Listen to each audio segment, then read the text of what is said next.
Good day. Welcome to Officer.com and this quick chat I'm holding with Mr. Jim Craig from Leonardo ELSAG, and we're going to talk about the Street Sentry license plate recognition system. Now, bear in mind, this is a little bit different, and I'm actually learning about it while we go. So, Jim, welcome, and give us a little bit of introduction about yourself, and then we're going to start talking about Street Sentry. Hi, thanks. Jim Craig, Leonardo ELSAG. I've been with the company for 6 years. Prior to that, I was with the Alexandria, Virginia Police Department for 25 years, focusing on mobile technology. And that's where I learned a lot about technology, including license plate recognition, which we're here to talk about today. All right, cool. So, I mean, 25 years on the street and mobile enforcement, you don't bring just the technical side of knowledge about the LPR systems. You bring the operational user end of it as well, right? That's right. Yeah. Having the opportunity to use and manage the systems gives me a good insight as to how they work and how they're really effective as a law enforcement tool. Which makes a big difference. So let's get into the Street Sentry system, a license plate recognition system. Now, when I think LPR systems, I automatically think of the really ugly boxes, cameras. They look like repackaged radar systems. They're mounted on trunks or they're mounted on roofs, and that is absolutely not what this is. How does tell us a little bit about the Street Sentry system itself and how it works and where you place it for deployment, because it's, like I said, it's not mounted on a car. That's right. It's in addition to the car ones, there are also fixed LPR cameras that could be mounted on gantries over highways or on light poles and things like that. But they require power and they require a lot of installation and infrastructure in order to make them operate. So what's revolutionary about Street Sentry is it is solar powered, so it doesn't need that infrastructure. It's a license plate reading camera, so its sole focus is to be aimed towards where the cars would be passing by. Watch for the car to drive by. When it senses a vehicle with a license plate, then it takes an image of that. And we typically aim it towards the rear of the vehicle because that's when you know there's going to be a license plate. So we're not even looking at the occupants of the vehicle or anything like that. It's strictly aimed to capture that rear of the vehicle with the license plate. It works during day or at night. It doesn't need external illumination, and because it's got a sensor and some infrared lighting that allow it to work in total darkness. So it senses this motion, sees that there's a vehicle there, takes an image, and then it offloads that image to a remote processing server. Then that server does its work of checking to see what the license plate numbers are, letters and numbers, what the state of the license plate is. It'll even look at the attributes of the vehicle, such as the color, the make, and the type of vehicle, so that it can help recognize all of those attributes, put them into a package, and then send that information to our Enterprise Operations Center software, which is where all the license plate reader data goes to be processed and managed. Okay. Now, you just gave us a lot of information. Yeah. You're focusing on rear tag. I live in the state of Maryland, which requires both. It requires a front and a rear. So if you're setting this up in a position where it's getting rear license plates, I'm assuming there might be oncoming traffic in some of those locations. Will it see the front plates, or can you set it up to see front plates?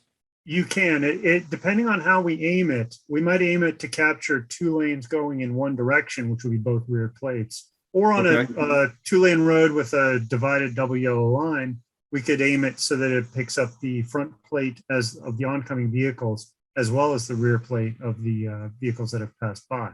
So that it has the ability to, depending on how we set it up and aim it, to be able to pick off a couple of lanes of traffic, either both simultaneously going away or one oncoming.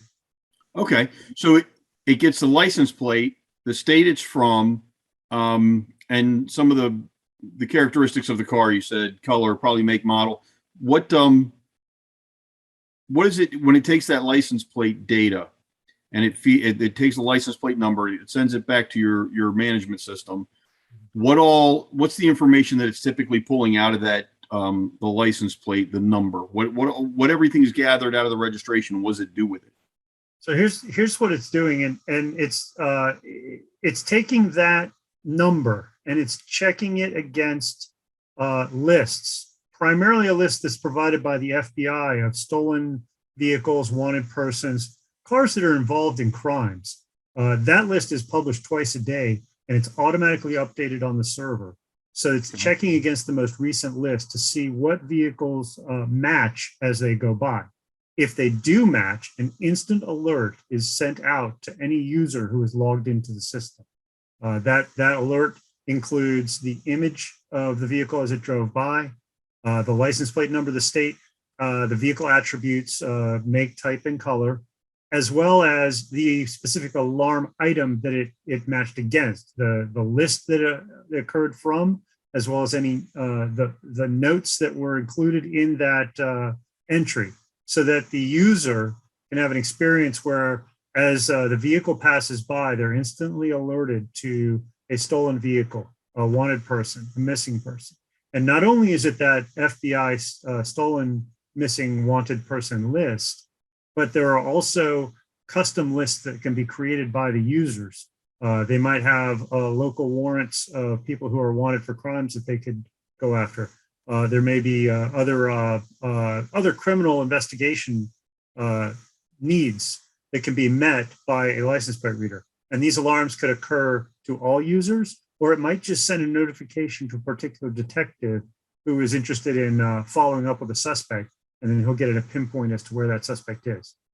So they get to build a list. It's not just the data that's already in the system as far as registration, who it's registered to, but it could be associates or vehicles associated to a crime or whatever. That's what the alert comes back for.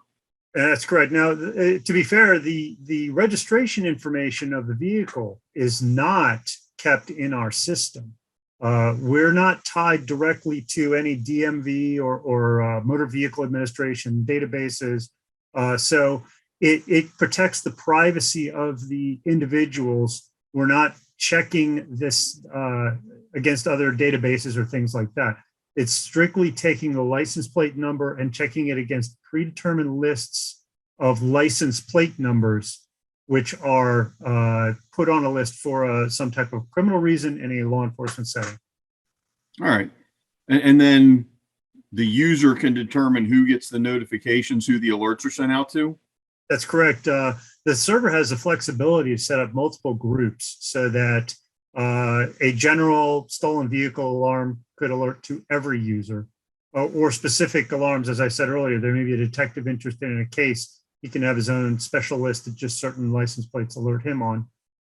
There's just plenty of flexibility as to how the alerts can be set up so that it best meets the needs of the agency. Okay. So, and earlier you had mentioned, so this is a solar powered standalone system. Is it mobile or is it fixed? It's fixed mobile. I guess the best way to put it is a fixed system. It can be mounted on a pole. It can be mounted on its own pole that's set in the ground, or it can be used any utility pole or other infrastructure that's in place to mount it to. Because it is a lightweight solar powered equipment, it can be removed and placed in other locations. It's not something you would just pick up and do at a moment's notice, but with the proper planning, if there are instances where you have several different locations that you wanted to put this equipment at, you could pick it up and reset it in other locations. However, the cost of the equipment is so low that it actually makes more sense to get more of them and put them in your strategic locations and leave them there.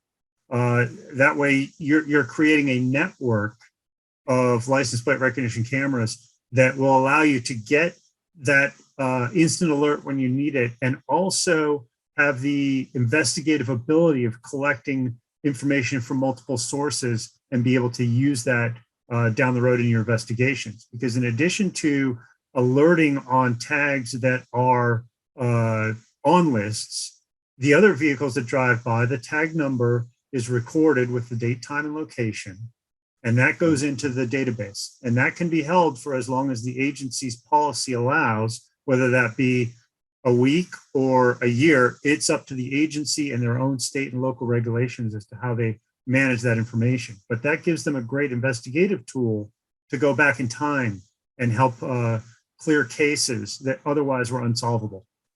So, and that's very valuable. I don't think we can overestimate the value of being able to sometimes track where a license plate goes and where it's been seen. But going back to the fixed mobile system, or whichever way we want to put those words, just trying to give it something for our readership, our viewers to relate this to. It's not a trailered system that you can move from place to place behind a vehicle and set it like some speed systems are, or some message signs, warning signs. This is more for our readership, again, our viewership, to relate to a speed detection, like a camera system. My home county has 3 or 4 of them, and they move them around to the different elementary schools, and they put them on one of the telephone poles that's near the elementary school. So it's you can move it from place to place and put it on a fixed location. It's not towed, Right. but ultimately the greater value comes from having a sufficient number of them that you create, for lack of a better term, LPR net system, where you can see the license plate in the vehicle going from place to place to place and tracking it through the various locations, the various street sentry locations that you would have set up. That's correct. It's best to think of it as a fixed asset. We do have trailer and other covert solutions that are more portable. This is best as a set up and maintain in a single location system, because you'll get the consistency over time. The 24/7 operation will allow it to continue to work. And it's not like the mobile systems where the patrol officer's on shift and it's working, but once they go off shift, they park the car. Then you're not collecting that information and catching the hot hits as they go by. So it gives you that 24/7 operation without having to dedicate the personnel to do it, or to move it around, or to be monitoring it actively at the site. Okay, so then, keeping in mind that we want to have several of them and have them in the ideal locations, 2 questions here. Give me some examples of those locations that would be the ideal setting to have them. And then, since we're talking about having to buy multiple of them, are there options to purchase that number of Street Sentry products? Absolutely.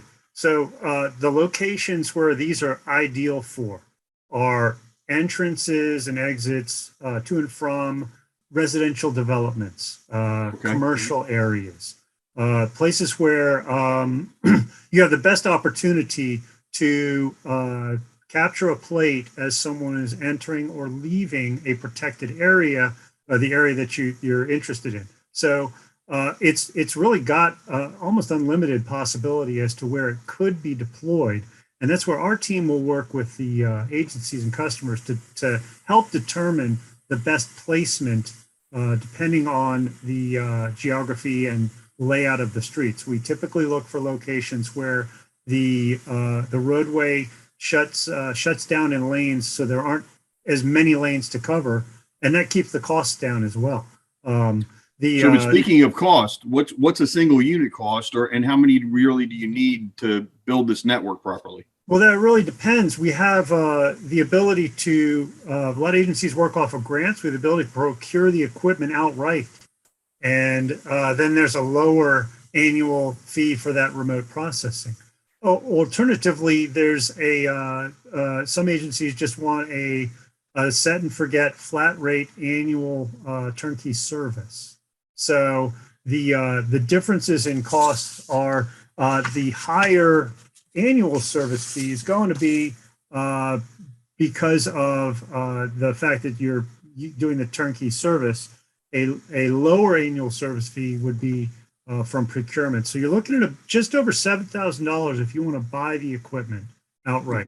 When you compare that to the cost of our traditional fixed systems, $7,000 would only cover the camera head. It didn't even handle the the control box and the cabling and the installation and the electricity and all the other things. So just over $7,000 to procure it, and then you're under $1,000 a year for your annual processing. The turnkey system for everything, the server, everything else, you're looking at $4,400 per system, but we can bring the price down incrementally.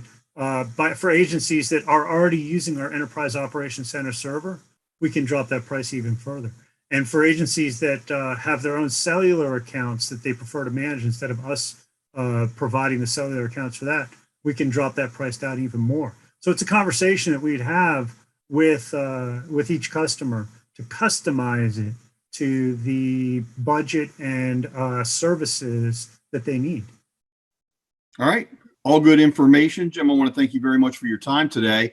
Obviously, we can direct folks to the website, and there will be some downloadable resources. We encourage them to look at that after they viewed this video. But thank you for all the information. All right. You're welcome. Thank you.